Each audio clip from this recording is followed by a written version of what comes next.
and welcome to this Melbourne Writers Festival event online. I hope you're enjoying, surviving, doing whatever you can in our current strange state of being.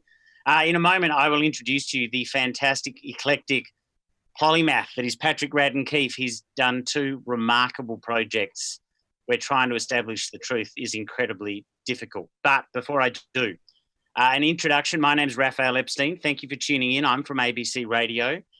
Where I am sitting at the ABC's offices is very close to the Yarra River, very close to the point on Birrang Mah, where all of the Kulin Nation used to come together to meet. That is my way of saying to you that if you're listening, if you're watching, you're probably sitting right now on Kulin Nation land. So I'd like to pay my respect to their elders, past, present, and emerging, and remind you that the Kulin Nation meeting at that point on the river, crossing the ford that used to be at the point of the river that we now know as Elizabeth Street, they've been coming together at that part of this land for tens of thousands of years telling stories. So it is a tribute to them. And in that spirit that I will invite and welcome someone whose work I have greedily consumed in recent few weeks. Patrick Radden Keefe, welcome. Thanks for joining us at the Rise Festival. It's great to be with you. Now, Patrick, I want to get on to Say Nothing Soon, the remarkable book about the Troubles, but deep in the pages, about 2/3 of the way through, I realised that I'm not sure if you are more Irish or more a Melburnian.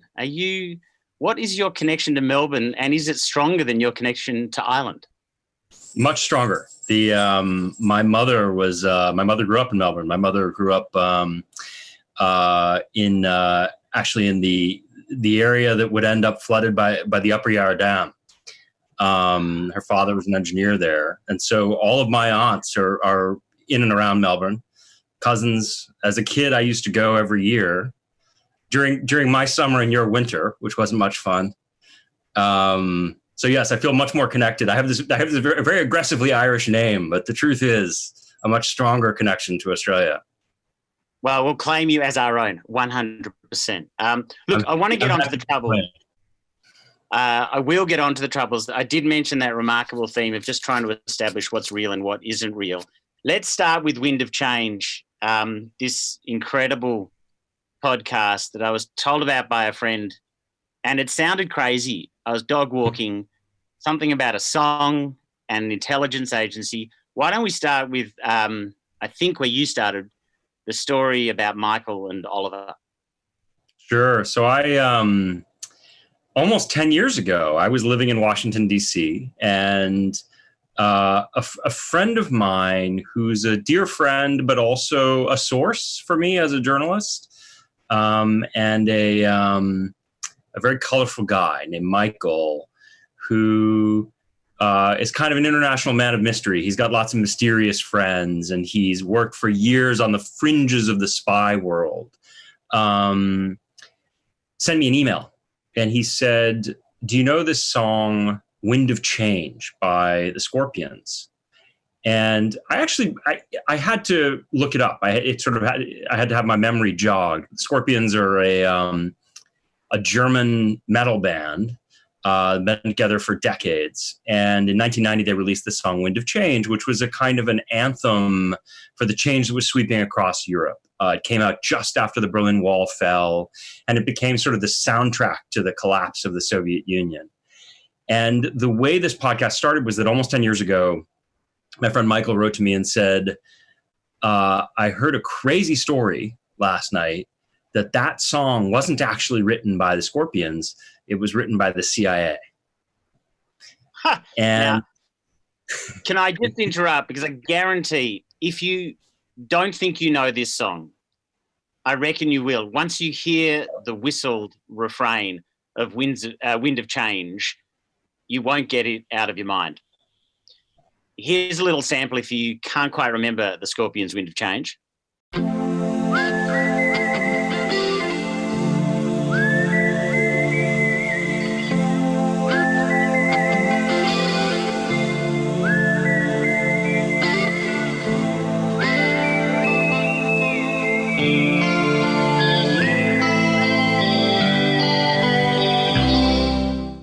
It's taken a long time for you to pursue this story. Why? It seemed so crazy. It seemed so bonkers when I first heard it. The idea that you'd have some kind of coming together of the world of espionage and this slightly goofy world of 1980s heavy metal. And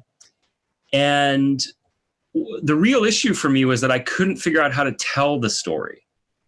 I tend to think of myself as a fairly serious journalist and, take a relatively hard-hitting empirical approach to most of the work that I do. And what was bizarre about this is a lot of the time I'll get tips. I'll hear about stories that seem really intriguing, and you sort of, you make a few phone calls, you ask questions, and you kind of come back empty-handed. And the weird thing with this one was that the more I looked into it, the more plausible it became. So it started totally implausible, but then as I started making phone calls, it made sense. And so then the question for me was, how do you tell it? Because my first book actually years ago was about it. 15 years ago was a book called Chatter, which is about the world of intelligence. And I was very frustrated in that book by the fact that there was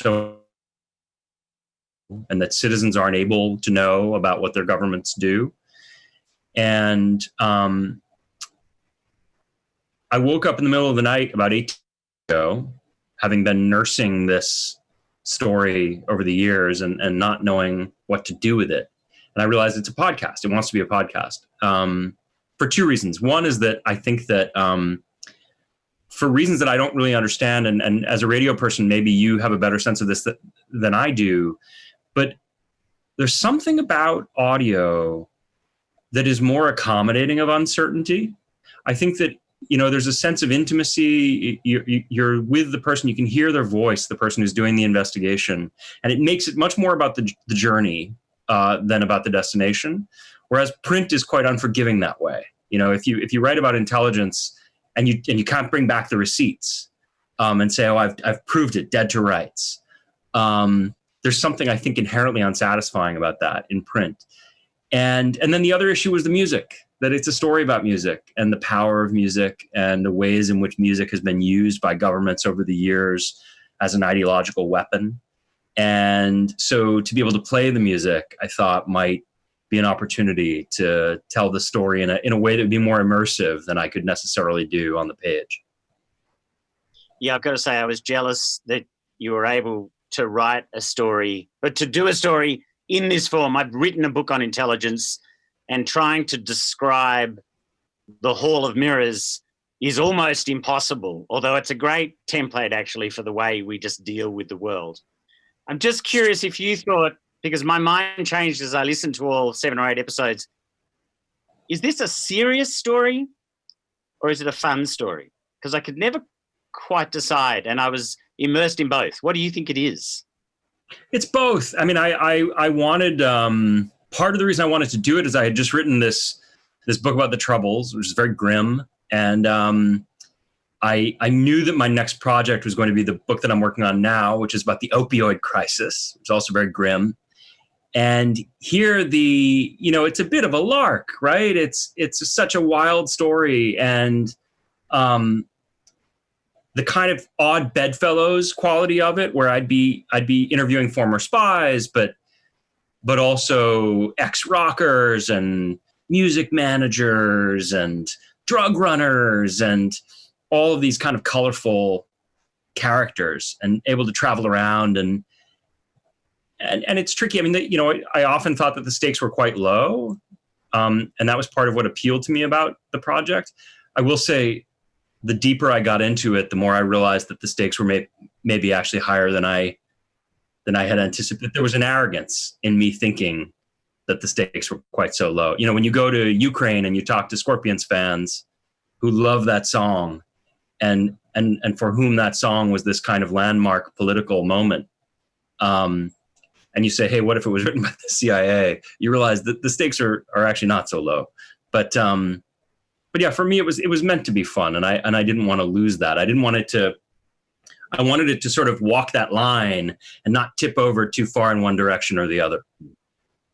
I gotta say, I loved it because I was doing a whole lot of manual labor as I was listening to it. So it was that perfect, entertaining, but completely engaging accompaniment.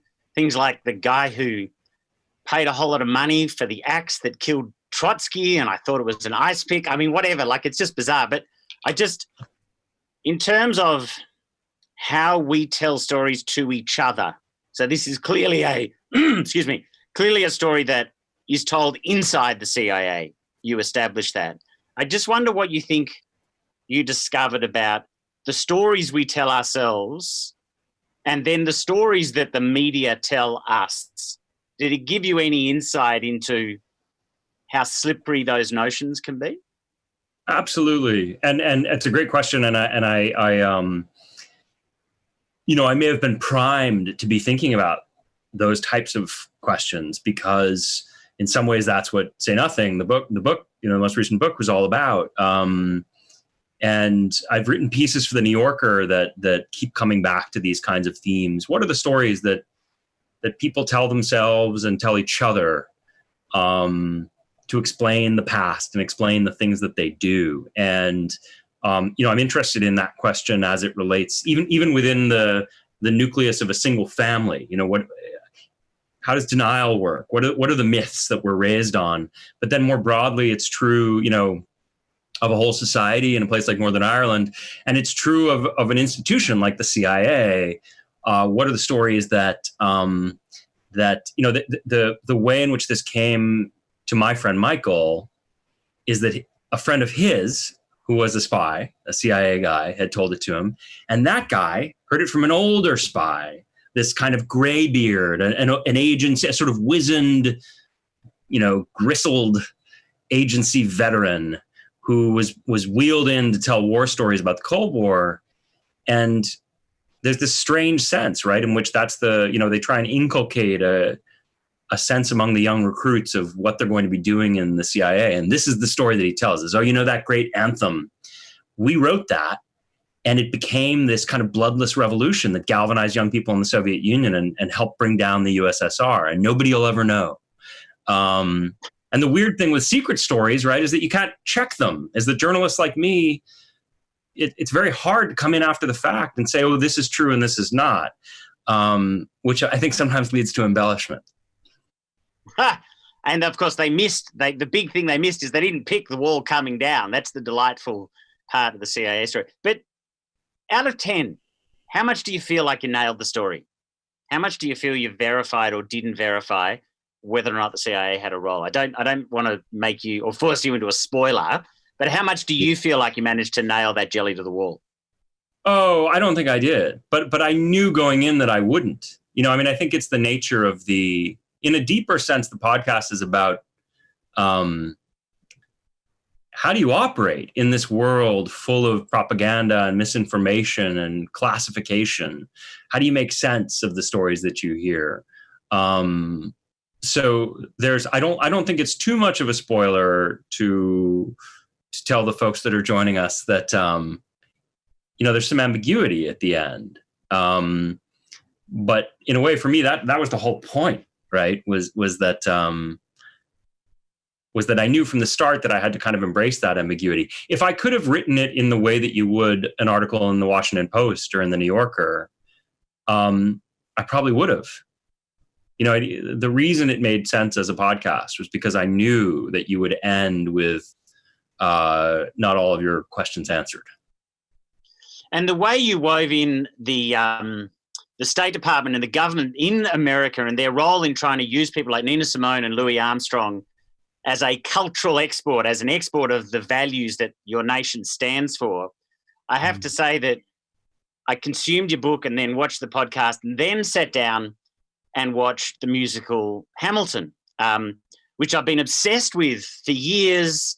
I remember listening to my favorite podcasters from New York City talking how amazing this musical is and how remarkable it is.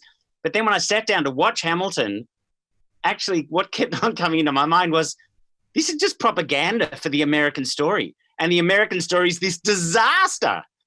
So it really reframed the way I see most cultural things. I found it quite unsettling.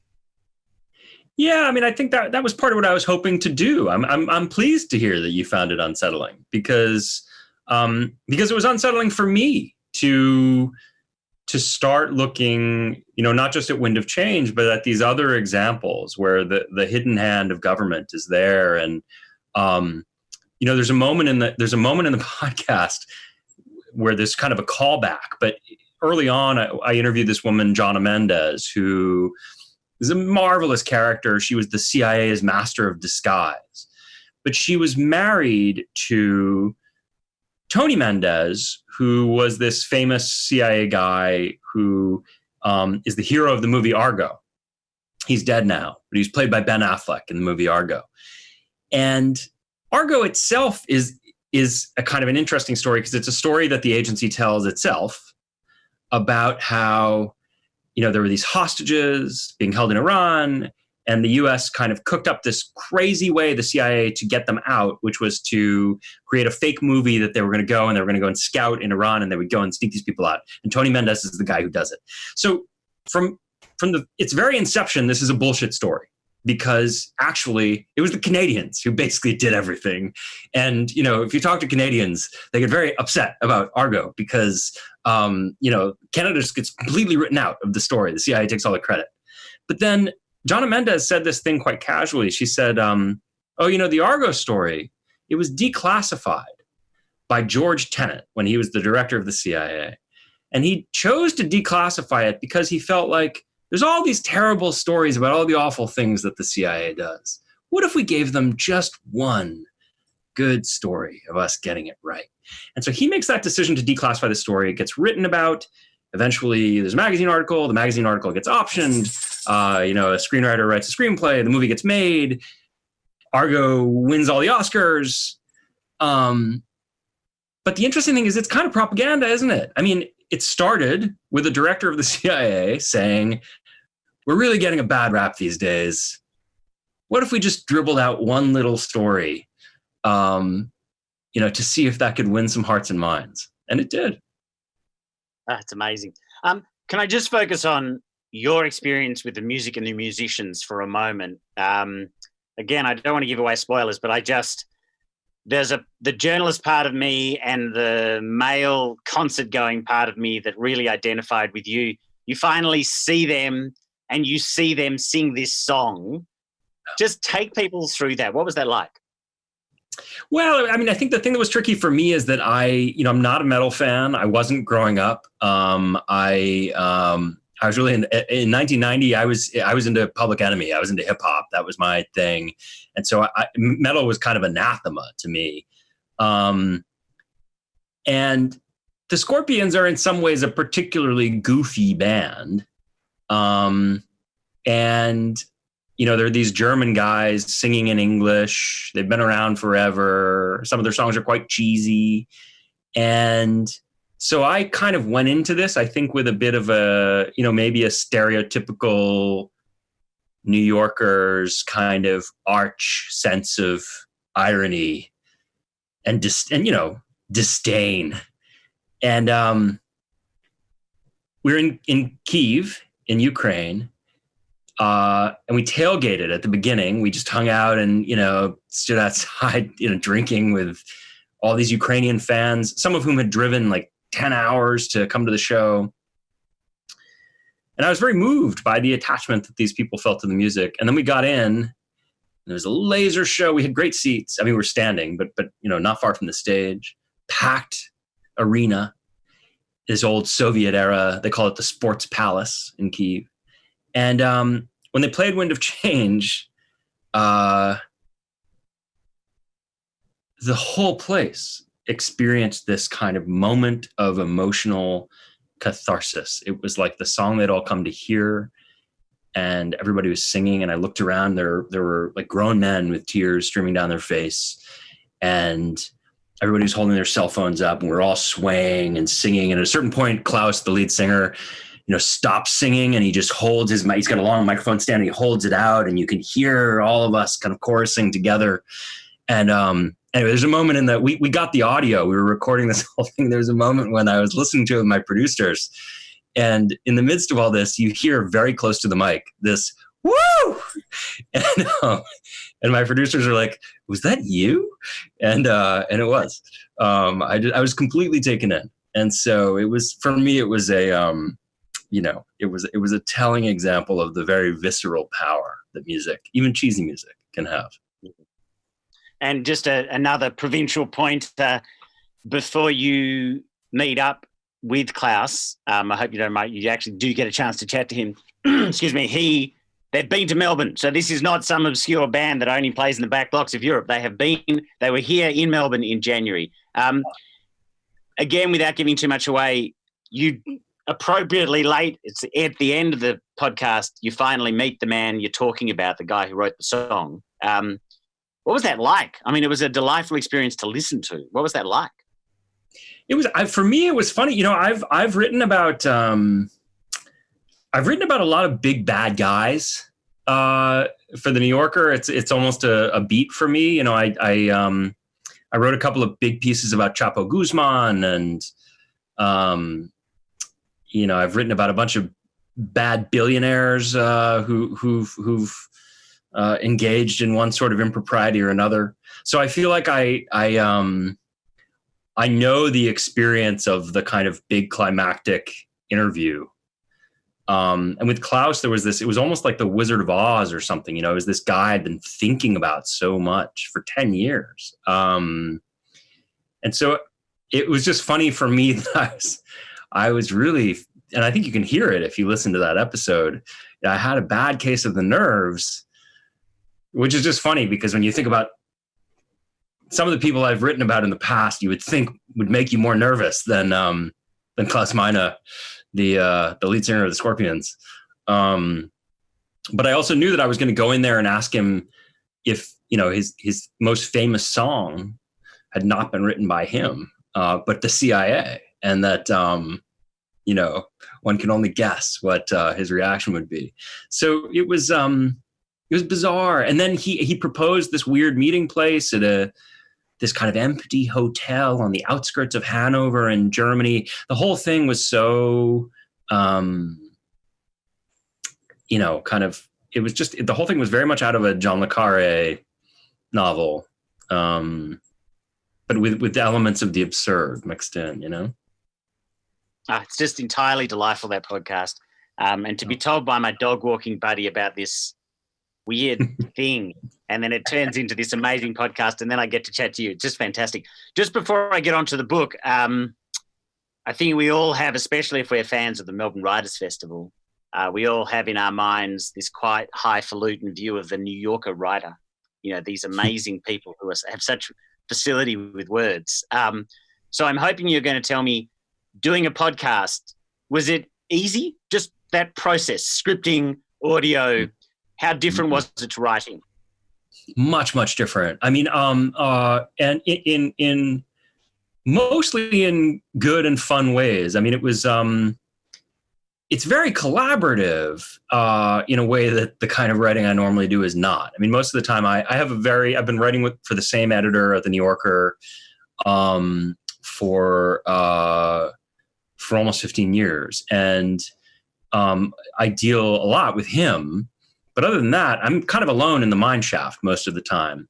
And with audio, for a year, I was sort of joined at the hip with my producer and associate producers and my editor. And that was fun. I liked the sense that there were new toys to play with, and thinking about music and thinking about how you weave it all together.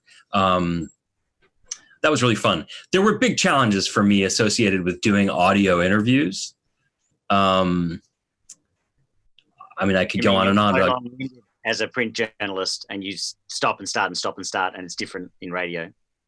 Well, there's that. But I mean, the biggest thing for me, to be honest with you, was that I, as a print journalist, I'm not a big fan of silence. I'll rush into a silence to fill it because I want the person I'm talking to be comfortable. And in audio, I had to be coached by my producers. Let the silence play. The silence is magic. And And so you can hear I won't, without giving anything away, when I get to the Klaus Meine interview in episode 8, there are a few really long silences. But the only reason those are there is because my producer had said before we went in there, whatever you do, don't start talking in the silence. Just let the silence play, So I'm learning. Look, it was a great podcast. Hopefully we'll have time at the end to find out what else you're listening to, because if you did one that good, I want to know your recommendations. Look, let's switch to Say Nothing, which you can go on the Writers Festival website to purchase. High strong recommend. It's basically like a thriller. It's incredibly gripping, actually, as the quote says on the front. Why this, Patrick? What started you on this? I read an obituary in 2013. You would think with my name that I would have some deep connection to Ireland and some sort of long-standing interest in the subject, but I didn't. And in 2013, I read the obituary of this woman, Dolores Price, whose photo is on the cover of the book. And she was this extraordinary character. She had been the first woman to be admitted to the IRA, the Irish Republican Army, as a kind of frontline soldier. So women had been involved for years, but in auxiliary roles. And she'd been very involved in the early days of the Troubles. She'd done some terrible things in the name of a cause that she thought was righteous. She went to prison. She went on hunger strike. She kind of went toe-to-toe with Margaret Thatcher. She got out of prison. She married a movie star.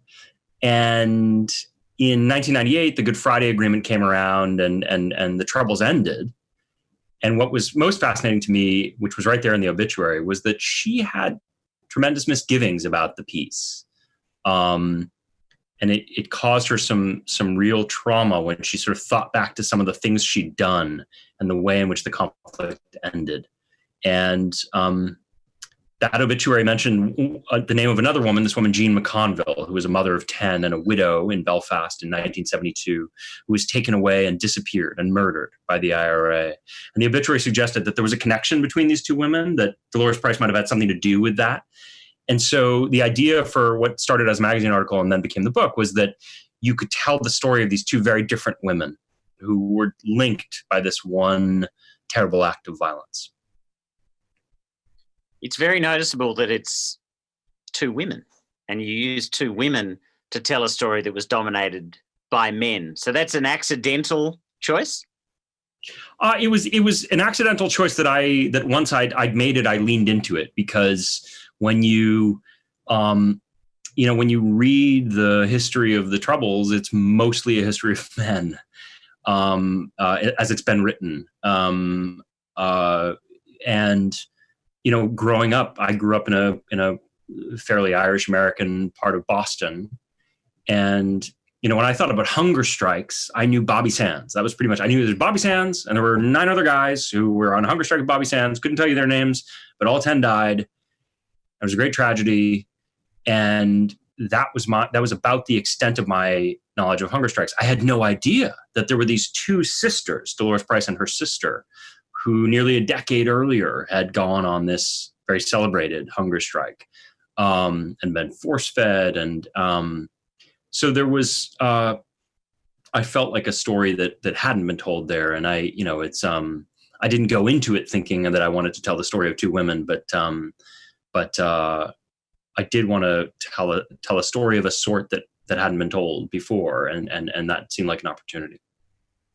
Can you just talk a bit more about the Price sisters? And I mean, that image on the cover suggests something of, they were celebrities.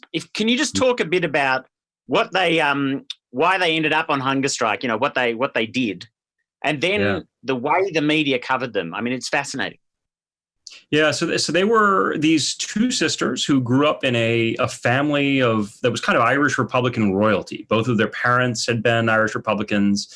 They'd both been to prison. The girls were there's a story I tell in the book about how their father would put them on his knee when they were 7 years old and kind of in a soft voice at night would tell them stories about the best way to mix improvised explosives. It was that kind of childhood. And they there's a period in the late 60s when they kind of rebelled against their parents, but rebellion in the Price family meant, like, what if we gave peace a chance? What if we tried peaceful protest rather than violence? And there's a story that I tell, which is funny to think about now, just in light of the last 6 months in the U.S. But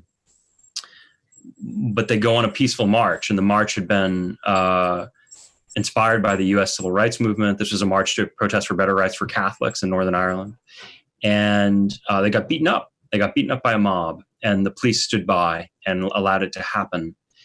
And that sort of sharpened their views, and they embraced violence. And in 1973, Dolores Price ran a bombing mission to London. They bombed the Old Bailey. She was barely out of her teens, and she ran this 10-person, 11-person mission, setting these huge car bombs in London. They were caught, and she went to prison. And it was at that point that she went on hunger strike. And what they were saying was they were protesting not to be let out of prison, but just that they wanted to serve their time in Northern Ireland rather than in Brixton Prison, which is where they ended up.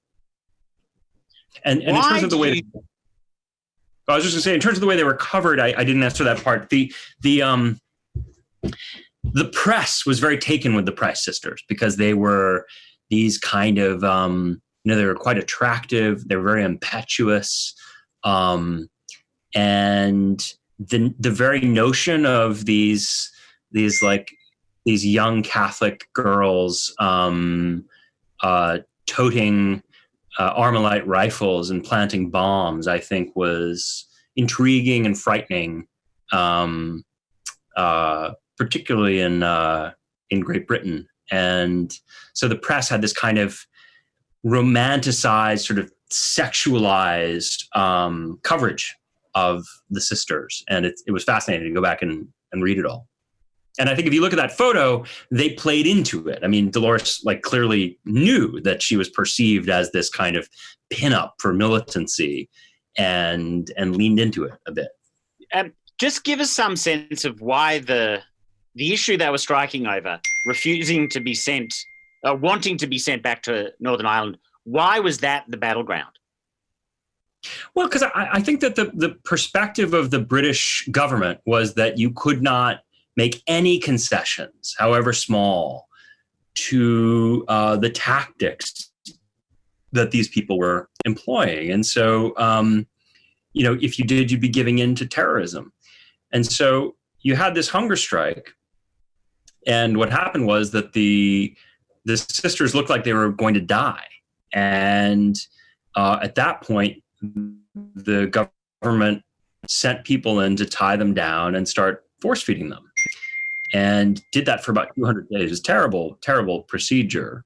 Patrick, just before we get to the other central woman in the book, Jean McConville, the hunger strikes didn't only transfix Great Britain and Northern Ireland and the Republic of Ireland. They had a huge impact on the doctors. There's a little detail about, I think it's the doctor who looked after Brendan Hughes, but it had massive implications for everyone involved in this horrific experience, didn't it? Yeah, I mean, there was a sense in which I think for the hunger strikers and the prisoners, the body itself becomes the battlefield, and there's this sense of what are you willing, what price are you willing to exact from your own body in the name of the cause, and that was very difficult for doctors, and so. A lot of the doctors who stood by during the hunger strike were quite traumatized. They objected to the force feeding. And the story you're referring to is there's this terrible story that I discovered as I was researching.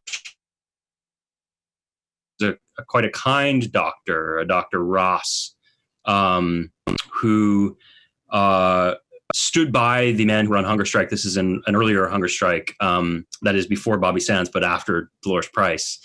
And Brendan Hughes, one of the characters, was on hunger strike. And this guy would bring him fresh water that he gathered from a mountain stream each morning and sit on his bed and comfort him. And that doctor, Dr. Ross, ended up being the doctor during the Bobby Sands hunger strike, when after died, 10 of them. And it's a story that's never been told. He killed himself. Yeah, look, I think that's worth keeping in mind, because when we get into, I guess, the Gerry Adams part of this tale and the price this whole process exacted on those who are in the IRA and even those who were supposedly working for the British government and looking after them, it brings into perspective some of Gerry Adams' conversation about the past. But before we get to the people, the person most people know being Gerry Adams, tell us a bit about Jean McConville, her disappearance, and why she's an emblematic part of the story.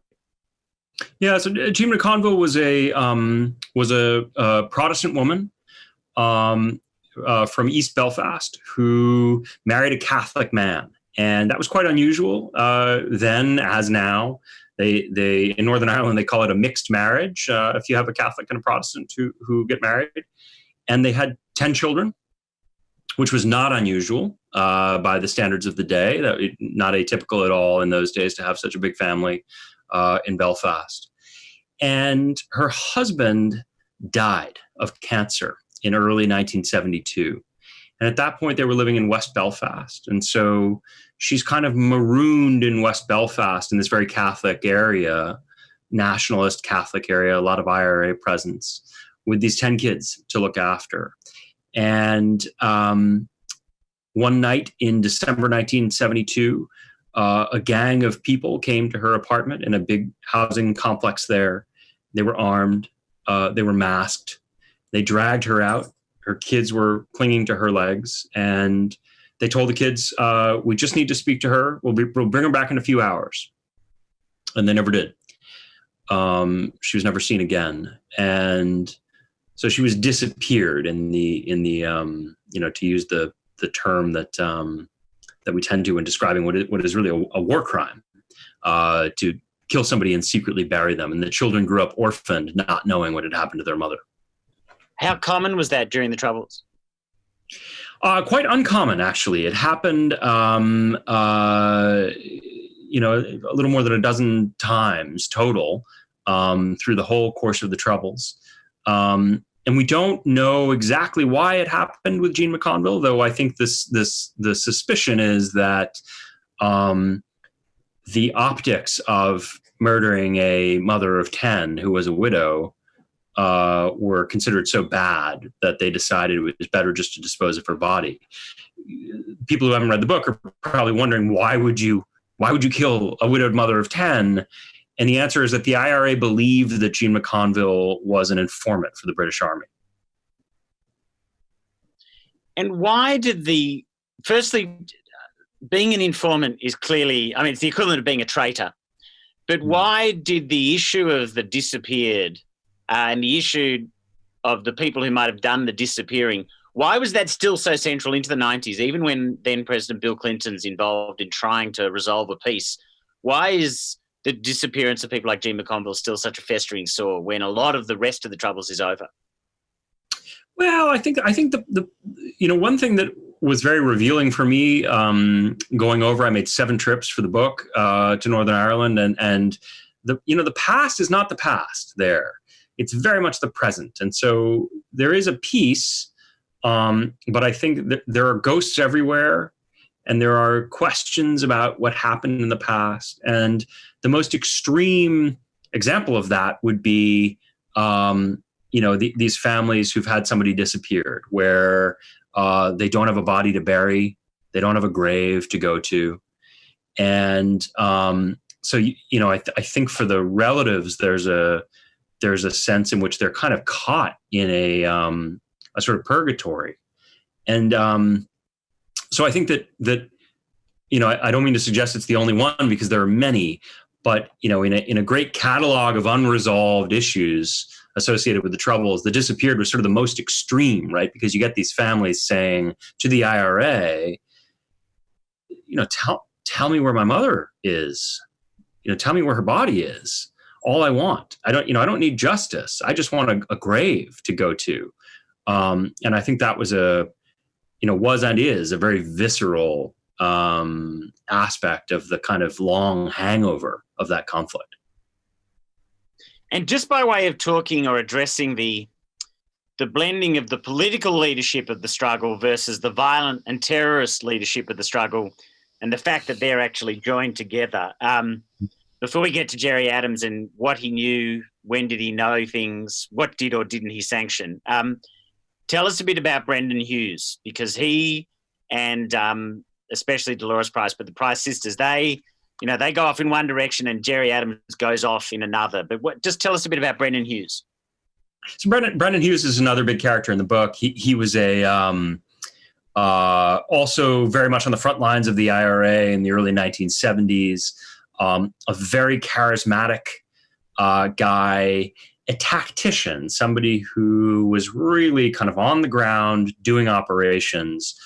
Probably not a great political intellect, but somebody who became very close with Gerry Adams, really best friends with Gerry Adams in the early days, very close with Dolores Price. And part of what I was trying to get at in the book, part of what I found so fascinating from the beginning, is that the Good Friday Agreement comes in the late 90s. And for Dolores Price and Brendan Hughes and many other people who are in the IRA, they did these awful things during the Troubles. And they did them because there was a very explicit sense that we want to get the Brits out. That we have a very clean, clear political objective, which is that Northern Ireland is still part of the UK, and we want to end British dominion and have the reunification of Ireland. And for that goal, we're prepared to do monstrous things, with an understanding that the ends, if we can eventually achieve them, will justify any means that we employ. And in 1998, you get the peace, and it's this miraculous thing that the conflict ends. But the Brits don't leave. It's a negotiated settlement. And for Dolores Price and Brendan Hughes and others like them, this created this kind of, they end up in this sort of tortured place where they're suddenly saying, well, wait a second. The reason I did all that stuff 20 years ago that's giving me these nightmares today was because I thought eventually we would have United Ireland. I didn't do them because I thought we'd get to a negotiated political settlement. That to me was one of the most fascinating aspects of this story. Just sort of, how do you make sense of the barbarities you've taken part in? These awful barbaric things in your youth, if you're kind of robbed retroactively of the political justification that made you feel like they were okay to do. And how do you establish, and I guess this is where it really ties into your work with the podcast, how hard is it to work out what Gerry Adams knew about what the Prices did, what happened to G. McConville, what Brendan Hughes did? That's just a monumental forensic and journalistic expedition. Describe some of the detail and how difficult that was. Adams is such a cipher that Adams is tougher than the CIA. There was a funny interaction I had early on when I thought that he might talk to me. I had been asking for interviews, and it looked like there was a chance he would talk to me. And I spoke to a guy, Anthony McIntyre, Mackers, who's a character in the book, minor character in the book. I spoke to Mackers about Gerry, and I said, I think I might get to talk to him. And Mackers said, he'll never tell you anything. There's no point in you interviewing him because he won't tell you anything. And I was a bit offended by this, and so I sort of said, I'm a pretty experienced journalist. I have my ways, And he kind of chuckled and he said, the thing you have to understand about Gerry is that Gerry's had what they call counter-interrogation training. And what that means is you could be torturing him and he wouldn't tell you what you want to know. And he sort of scoffed a little. He kind of laughed and he looked at me and he said, but if you want to go in there with your wee notebook and ask him all your tough questions, good luck getting anything out of him. So he's very, very difficult, a riddle. I still don't understand him. If you're okay, I want to read a quick snippet from the book. I just want to read it because I think it gets to the heart of Adams' trickery and the betrayal felt by Hughes and Price. Given how frequently Adams has been questioned about the fate of the disappeared, you might suppose that he'd have a selection of burnished defences at the ready. But the answers that he tended to put forth in these situations were never particularly compelling.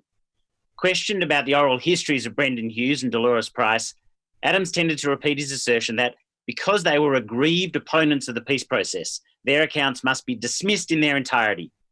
He wasn't wrong in suggesting that Hughes and Price nursed grudges. Price herself had once acknowledged she'd given interviews for a kind of score-settling reason. But Adams never seemed to be able to account for how it was that Hughes and Price had independently come up with stories about him that were so identical in their particulars. Yes, they resented Adams. Yes, they had demons. And yes, they were bitter. That was probably why they put their accusations on the record. Another journalist, Emily McCann, you're quoting him. But he isn't obviously right, that's Adams, in suggesting that these feelings caused them to concoct wicked lies to discredit him. It is at least as likely that they broke the IRA's code of secrecy because they believed it had been rendered meaningless by the strategy adopted by Adams. McCann concludes, what they'd been driven to do was not to tell lies, but to tell the truth. As Price herself said, I wanted very much to put Gerry Adams where he belonged and where he had been. What's the different worldview? They start out in the same place, Adams, Price and Hughes, and they end up in a very different place. What's the divergence? I mean, I think some of it is politics. Some of it is that there were a series of lies that Gerry Adams had to tell. And so Adams, for people who may not be familiar, probably the most famous Irish Republican, who joins the IRA early on, plays a significant role, but at a certain point in the early 1980s, starts claiming that he was never in the IRA. And instead, he becomes the leader of Sinn Féin, which is the political wing of the IRA, and ends up negotiating the peace, which I think is a tremendous and very real accomplishment, and one he should be lauded for. But all along the way, he's kind of lying about his own past. And the really hard thing to wrap your mind around is that those lies might be essential politically, because Gerry Adams ends up negotiating with Tony Blair and Bill Clinton and people like this. And when those guys are questioned, how dare you speak with, how can you negotiate with terrorists, right? They have this kind of zone of deniability where they can say, oh, I'm not negotiating with terrorists. I'm negotiating with Gerry. Gerry was never in the IRA. And it becomes this kind of lie that everybody tells. And I think that for Dolores Price and Brendan Hughes, the hard thing was that they were very traumatized by the things they'd done. They had PTSD, and they were very haunted by the past. And the difficult thing was that they had, I think, grief and guilt and questions about these atrocities that they'd taken part in. And it was frustrating to have Gerry Adams, who was their former commanding officer, seem to disown them by saying he'd never been in the IRA. And more frustrating that, some of what they're feeling this trauma in connection with is these things that they'd done on his orders. So here's the guy who gave them the orders to do these things. And he comes out and he says, well, I personally sleep very soundly at night because I have no blood on my hands because I was never in the IRA. And they're drinking themselves to death and, ODing on prescription drugs because they can't live with themselves. They can't live with the things they did. And I think that the knowledge that the guy who gave the orders could cast them off so easily was just on a kind of pure emotional level, very, very traumatic for them. And did exploring this change your mind or give you a fresh view on the justification of violence for political ends? Oh, it's a tough question. I mean, it made me, the one thing that it made me know with great certainty is that, violence is a powerful thing. And sometimes, sometimes it is the only thing that gets anything done. I mean, sometimes it is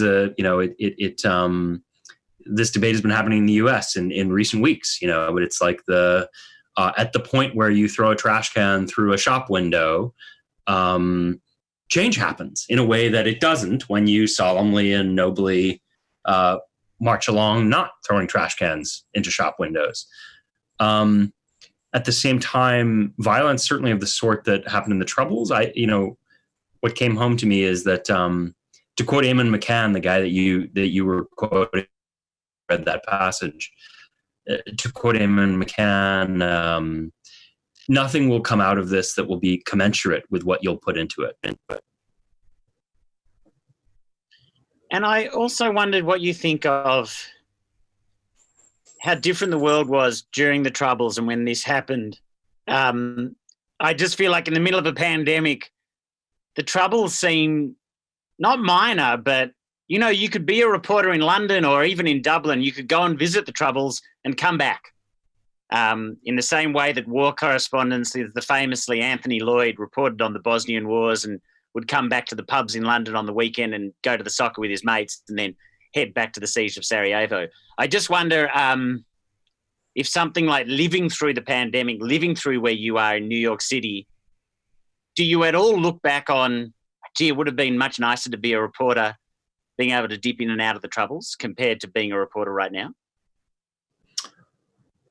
I don't know that that's the reaction, but I have been thinking about the connections quite a bit. I mean, I think the strange thing for me when I was working on the book was that it seemed very foreign to my own experience, in the sense that in 1969, you have a great deal of oppression towards Catholics and it's a very unjust society, but it's quite a stable society in Northern Ireland. It was roughly the way it had been for decades. And then between 1969 and 1972, the whole society just hopped the rails.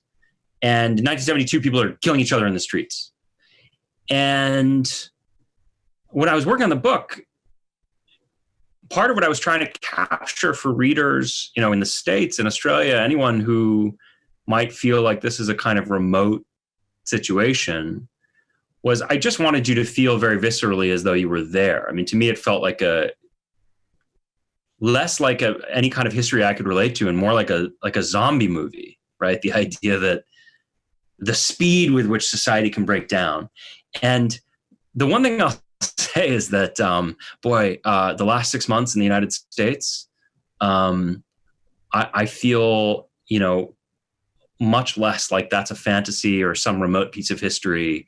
It feels much closer to me, and more recognizable, the speed with which society can just kind of come apart. And that's true with COVID.